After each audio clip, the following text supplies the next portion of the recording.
என்ன பார்க்கணும்னா வெயில் காலம். அப்போது வெயில் காலத்துக்கு நல்ல மோர் தாகம் எடுக்கும். அதுக்கு வெள்ளரிக்காய் மசாலா மோர் தயார் பண்ணுறது எப்படிங்கிறத இப்போ பார்ப்போம்.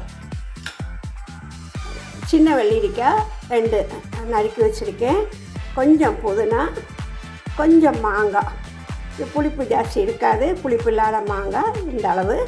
கொஞ்சம் கொத்தமல்லி, கொஞ்சம் கருவேப்பிலை, கொஞ்சம் இஞ்சி.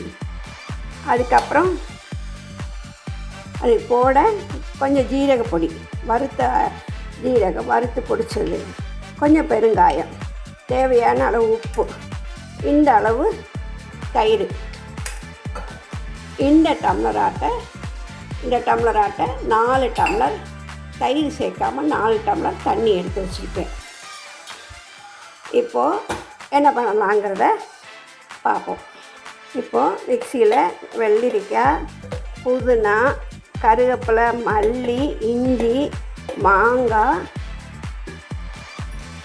உப்பு எல்லாமே போட்டுடலாம். போட்டுட்டு இந்த ஒரு திருப்பிட்டு அப்புறம் தயிரையும் சேர்த்து விட்டு திருப்பிங்க. இப்போ இதெல்லாம் சேர்த்து இதை அரைச்சாச்சு. அதில் எடுத்து வச்சு தயிரை விட்டுடலாம். தயிரை விட்டுன்னு நல்லா மிக்ஸ் பண்ணி ஒரு அடித்து எடுத்துட்டு வந்துடும். இப்போது தயிரை விட்டு அடிச்சாச்சு. அதில் இந்த பெருங்காயத்தை போட்டுட்டு இந்த ஜீரகப்பொடியும் போட்டு ஜஸ்ட்டு ஒரு திருப்பின்னு வந்துடலாம். இப்போ ஆயாச்சு. பாத்திரத்தில் மாட்டிடுவோம். இதில் நம்ம 4 டம்ளர் தண்ணி எடுத்து வச்சுருக்கேன். அதை இதில் விட்டுடலாம். விட்டுட்டு ஒரு குலுக்கு இப்போ அது ஒரு குலுக்கு அந்த தண்ணி இதில் சேர்த்துடலாம். வெள்ளரிக்காய் மசாலா மோர் ரெடி ஆயாச்சு. இப்போது அதை நம்ம டம்ளரில் மாற்றி சர்வ் பண்ணலாம்.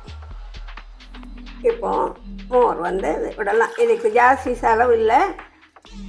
50 ரூபா இருந்தால் 6-7 பேர் இந்த அளவுக்கு குடிக்கலாம் மோர். இப்போது மோர் இந்த வெயிலுக்கு ரொம்ப அருமையாக டேஸ்ட்டாக இருக்குது.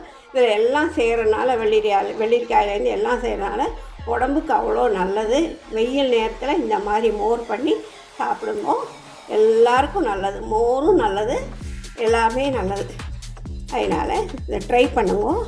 எல்லோரும் இந்த மோர் பண்ணி சாப்பிட்டேன்னா அருமையாக இருக்கும், குளிர்ச்சியாக இருக்கும். உடம்புக்கு நல்ல ஒரு எனர்ஜி கிடைக்கும், சத்து கிடைக்கும். ஒரு லைக் கொடுக்கலாமே. எல்லோரும் ட்ரை பண்ணுங்க. தேங்க்யூ.